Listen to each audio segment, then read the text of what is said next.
Hello, gamers, and welcome to another gaming news update with yours truly, Savage Universe here.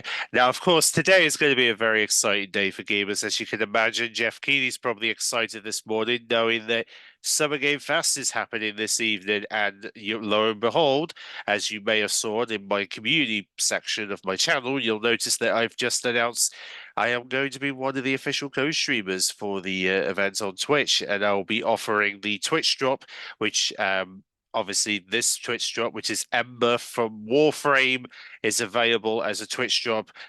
Should you happen to come by during to watch this to watch the event with me, where we'll see all the games that are going to be talked about. As as we already kind of established, Jeff Keighley already promised that you could expect game updates for previously announced titles.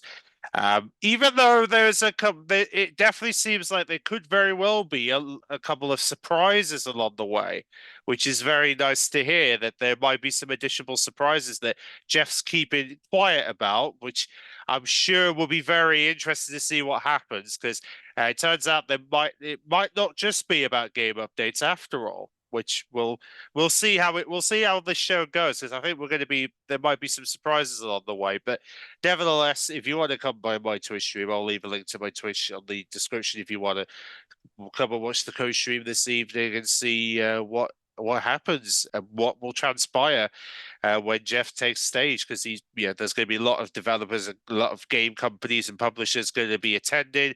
The fans are going to be there, so Jeff's been rehearsing all last night, preparing for this show. So this show is going to be pretty big. It's 2 hours long, so I'm sure it's going to be worth it.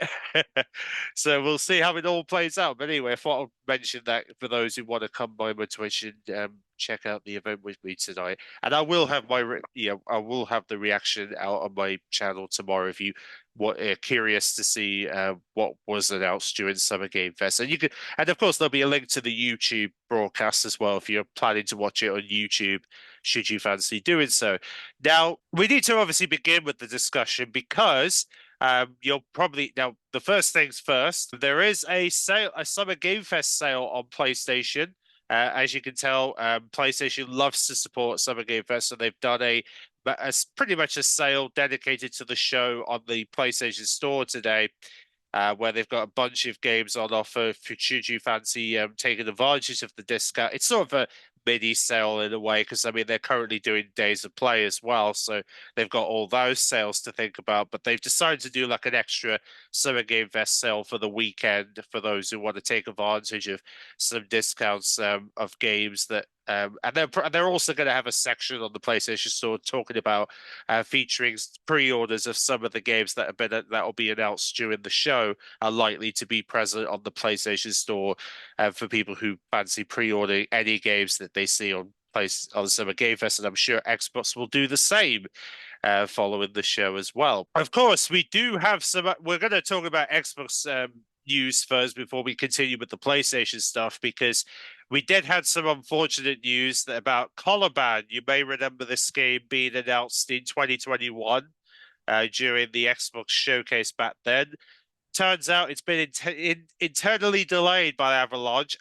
This was basically Avalanche's sort of collaboration with Xbox to have a sort of an action adventure game or sort of like a nearly close to Uncharted levels of gaming. And the initial trailer was very, very cool when they announced it, but we haven't heard anything since. The reason being it's been initially delayed, but they seem to be aiming for a 2025 release. A more end of 2025 release is kind of what they're pushing towards. So it looks as though that and also, it doesn't help that Avalanche Studios have just recently closed their Montreal and New York offices.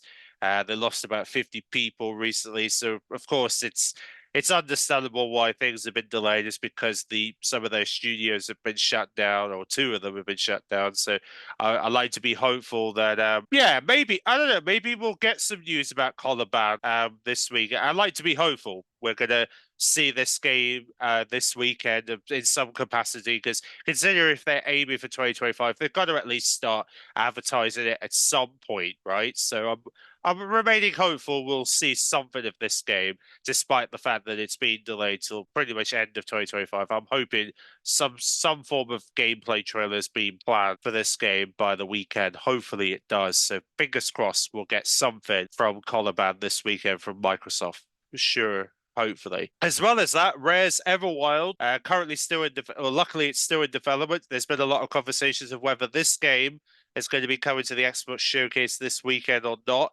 Maybe we'll have to wait and see. I mean, they've been a bit quiet about the game. It's from Xbox Studios, so maybe we'll get something from this year, considering. But yeah, but we'll have to wait and see whether there is any plans for it to show up at the event or not. And maybe it'll surprise. Maybe Xbox will surprise us with an appearance of this game this year, considering they've been quiet about it for about a year or so. So hopefully we'll hear some details about that. Remedy, the guys behind Alan Wake 2, they're teasing the first expansion for the game, and that a full reveal is essentially coming in some capacity. So it definitely looks like we might be hearing maybe could we be hearing some news at Summer Game Fest about Alan Wake 2's DLC potentially?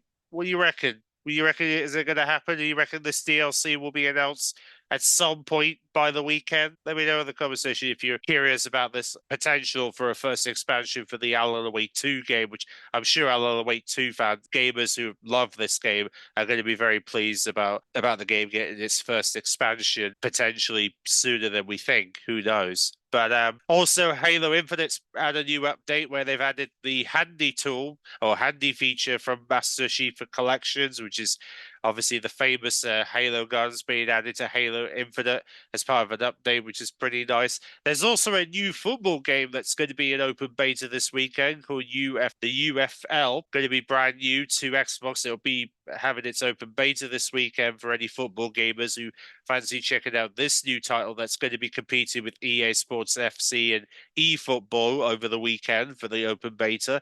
Preloads have also begun for Still Awakes the Deep, which is coming out later this month on Xbox Game Pass. For those who want to be ready for this game's release on the Game Pass service, if you're using Game Pass to play it, then you can preload right now. Obviously, a lot of games have been added to the Xbox Deals Unlock sale, which is basically Xbox's sort of usual unlock sale ahead of the showcase on Sunday, which we know is going to be hopefully is going to be worthwhile. And also, funny enough, as it's Pride Month, they're actually giving away Tell Me Why on Xbox, which is free for anyone who wants to play this game during Pride Month. Be sure to take advantage of that if you haven't already. And also, we found out from BioWare they've changed the name of the game. Dragon Age 4, which was previously known as Dragon Age Dread, has now got a brand new name. It's called Dragon Age The Veilguard, and it's getting a big game reveal very, very soon. In fact, the talk is that this game will be shown off with 15 minutes worth of gameplay from the opening moments of the game on June 11th at 8 a.m. Pacific, 11 p.m. Eastern, 4 p.m. UK time. So essentially, BioWare's doing its own showcase next week, finally reveal the new Dragon Age title, which is what I'm sure a lot of Dragon Age fans have been waiting to find out more about this game. Yeah, they've done a whole blog post today talking about why they've changed the name, etc. But they've just recently announced that they're doing this showcase next week to show off the new Dragon Age in action for those who are curious of how the game's looking ahead of its potential 2025 release. It's meant to be out by 2024, but who knows? It may get pushed to 2025. We have two more games that are currently rumored to join Xbox Game Pass. The former PlayStation exclusive Tinkara is also planned to join the service along with Nickelodeon All-Star Brawl. These are two games planned for later in the month on Game Pass. We might hear some news this weekend. We'll have to wait and see. But they're both. But obviously, the former was previously an Xbox exclusive or PlayStation and Steam exclusive since March, and it's now going to finally get an Xbox Game Pass and Xbox release, along with the Nintendo Switch release on June the 27th. Is seemingly the day they're going to be dropping it on Xbox as well as Nintendo Switch. Now, we also have the patch notes out for the Hogwarts Legacy Summer Update. I'll leave those in the link in the description if you want to see all the stuff that's going on. And in fact, there's even rumors of a potential director's cut version of the game that could be in the works. So there might be a director's cut of Hogwarts Legacy that might be coming down the road. As yeah, we'll be eager to see what happens there, considering this is the first time that's been rumored about this. So sounds to me like there might be some special version of Hogwarts Legacy that might finally get a release down the road,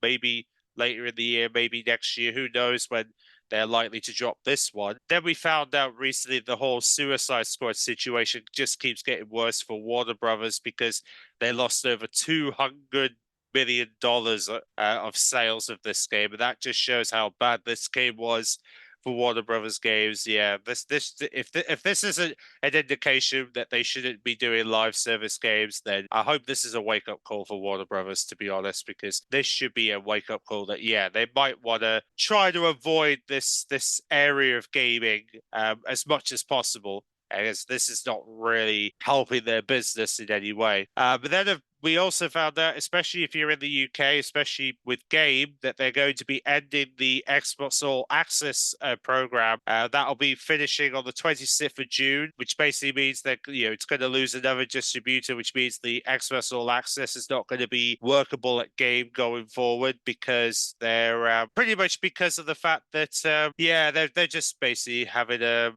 tough time in terms of cutting costs at Game at the moment. So that's the reason why they're just yeah, they've just been having a tough time this year, so that's why they had to cut off the Xbox All Access program. So that's another retailer that's dropped out on that whole program. Also, a couple of games have been announced from Guerrillas Collective last night, which is a sort of an indie style showcase where they've just announced some games for Xbox that are going to be rolling out in the some that are going to be coming this year, some that are going to be coming out in the near, obviously within the next year. So quite a few indie titles that have been shown off here, which I'll leave a link to all the announcements from that Guerrillas Collective showcase yesterday that are going to be joining Xbox down the road, and some coming later this summer, some releasing in the near in the hopefully within the next year or so. We also and then of course we did hear from a lot of insiders and journalists that the new this year's showcase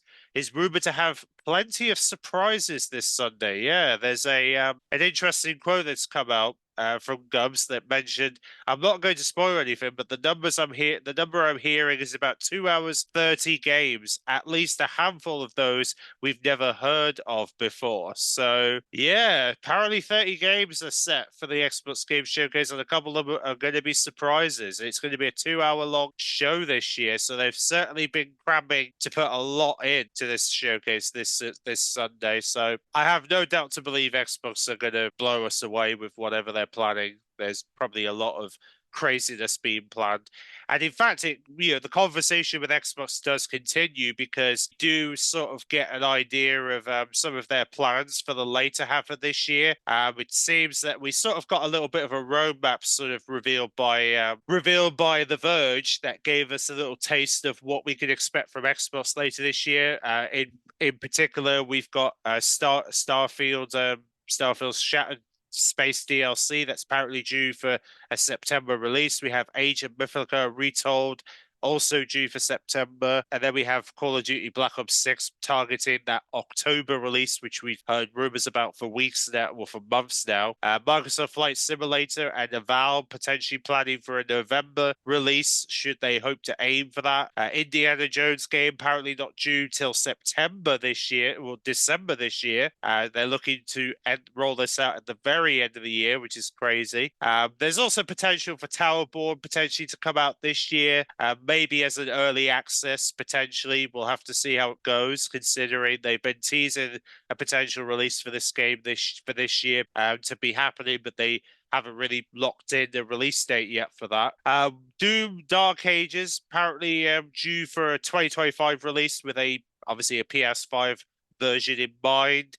And then obviously another thing to note is that it looks as though Fabled and South of the Midnight are also due to make an appearance at the Xbox Showcase, which is good to know because I have to admit that Fable teased at them that cinematic Fable teaser we got last year was kind of funny, and I hope we get to finally see gameplay of Fable this weekend because a lot of people are probably like to be hopeful that Fable, the new Fable game, is going to turn out great in terms of its gameplay aspects. Which are both apparently due for 2025 due to the Verge's intel that, yeah, they're going to be aiming for a 2025 release. And of course, the new God of War, which is apparently going to be exclusive for Xbox and PC at first. So don't expect it to be coming to PlayStation because they do mention that regarding the whole bringing Xbox games to PlayStation, Nintendo Switch. It turns out Microsoft does want exclusives, and they're not going to go full multi-platform.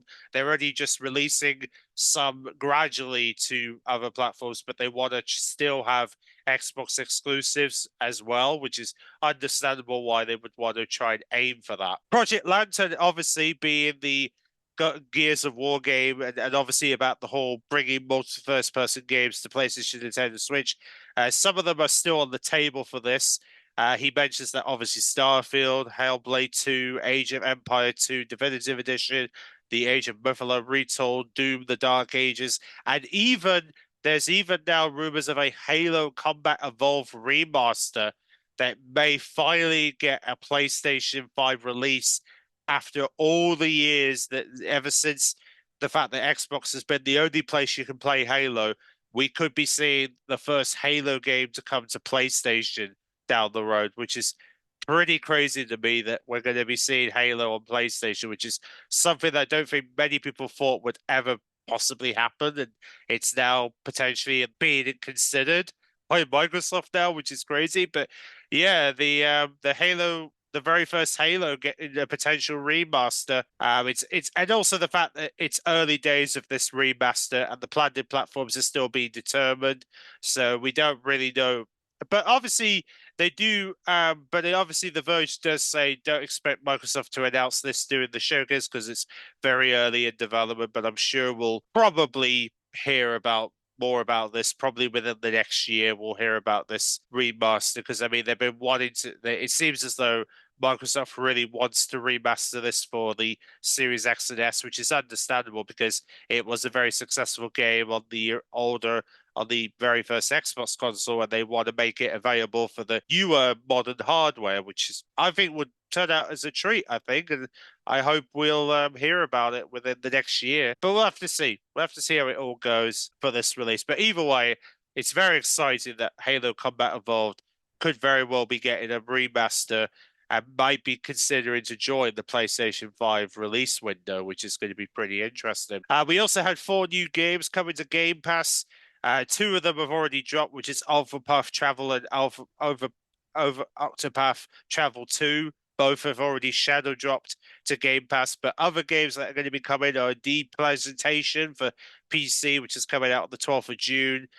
We have iZoom coming on the 13th of June, along with Calastro Protocol, and that's also coming to Game Pass on the 13th of June, and Still Await the Deep on the 18th of June. These are just some of the games joining Game Pass later this month. But there is, however, hope that we might also get some Activision Blizzard titles, but possibly classic COD, Call of Duty titles could very well be coming to Game Pass following the showcase. So there might be some more surprise Xbox Game Pass shadow drops that could be planned during this weekend showcase that could be added to this lineup, which would be very, very exciting. We also do have a very good reason to, and speaking of PlayStation, of course, we do have pre-orders up for Astrobot, which they're giving us a very good reason to want to get the physical version of the, pretty much if you want to try and aim to get the physical version of Astrobot, they're actually going to give away a double-sided poster as part of there's basically going to be a poster given away as part of your physical version, which is pretty cool. So the other one is a comic strip that is a really cool comic strip that they've done for Astrobot, which is really nice. As well as that, you also get early in-game access to some skins, as well as a DualSense speeder, which they're adding, and avatars. But there's also a PlayStation Store exclusive digital deluxe edition that comes with a few items as well. But yeah, there's going to be a physical item for this as well. So you can now start pre-ordering Astrobot if you want to get ready for the release in September to play the new Astrobot game. As well as that, we do also have pre-orders for called Concord has finally got its pre-orders up and running. The game itself is now been confirmed to be, especially in the UK, it's going to be £35, whereas in the US it's going to be $40, which is pretty reasonable and nice pricing there for the multiplayer game. Which, by the way, if you pre-order, you'll get if you pre-order the digital deluxe edition, you get 72 72 early access, as well as 16 character skins and a Morokov pack, which is also going to be coming to the will be coming as part of that bundle. And then as well as that, you're also going to get a beta where you can invite up to like 4 friends as part of your pre-order as well, because they are going to be offering beta access as part of the pre-order for those who want to basically try out the beta that's happening next month in July, which is pretty nice. So yeah, you get all of that with it, and I'm sure there's going to be some physical versions as well for this game you can pre-order as well, because now yeah, so there is some physical versions on pre-order. I haven't seen what they're offering, but I'm sure they're most likely going to be offering the character skins and most likely the potential early access of copy of the game, as well as the beta access that will come with the pre-order of Concord for those who want to try out the game this July, which is going to be great. And of course, it comes out in August. So, yeah, I think this game might be a hit. We'll see. And also, a lot of people are looking at this game as having similarities to Destiny, which be very interesting to see how PlayStation's very own sort of Destiny similar title will do, despite Destiny's, obviously thriving since the release of the final shape. But maybe Concord will be there to compete with it. Who knows? Very interesting, nevertheless. Also, more and more PlayStation and PS4 games are going to be coming from China over the next few months. So, yeah, there's a couple of releases from China that are going to be making their way to PlayStation, as well as Xbox and Windows Store as well. So Xbox is going to be getting some more games from that country too. So that's going to be pretty interesting. Now, of course, as well as that, we did also hear more details about the Lego Horizon Adventures. That apparently the game is going to be it's going to be a PS5 and PC game from day one, and that pre-orders are going to be coming out very, very soon. The fact that there's going to be a base and digital deluxe edition apparently offered for the release, and also it's apparently planned that it's going to have cross-platform play in terms of co-op features, which allows PS5 and PC players to come together. So there is going to be some cross-play featured in this title as well, which is quite nice for people who want to play with any friends that they have on PC and they want to check out the Lego version of Horizon. Then yeah, you're going to have an option to play with your friends on this one, which is quite nice. But yeah, there is going to be some single player stuff in there as well, because it is meant obviously a single player action game that can also be played in co-op as well. So you have the option of playing single player, or you can play with a friend if you fancy doing it that way, which is quite nice. So that's pretty much a bit of a taste of what we can potentially expect from Lego Horizon Adventures. As we're starting to learn a little bit more about this game potentially coming soon. Helldivers 2 is getting a new outfits and basically new rewards coming out on the 13th of June, which I'll leave a link if you want to see the new trailer they've dropped for the new War Bond content that's dropping later this month. Then we've also found out that Jeff Keighley's Summer Game Fest trailer apparently cost him $250K for 1 minute, which is crazy amount of money for a hype trailer. Like, that's crazy to me that he's spending that amount just to get people excited about Summer Game Fest. I mean, Summer Game Fest needs the hype, so I don't blame him for trying. Pretty much about what we can expect from pretty much over the weekend. But I'm sure there's going to be a lot of exciting announcements to look forward to. Obviously, it's Summer Game Fest this evening, so I'm very looking forward to seeing how it all plays out. I'll catch you all. I'll catch you all next week, probably most likely on Monday, covering the highlights of Summer Game Fest and the Xbox Games Showcase, as we'll have all the highlights from both of those shows happening this weekend, and maybe some highlights from the Future Game Show as well, which is happening tomorrow. So see you then.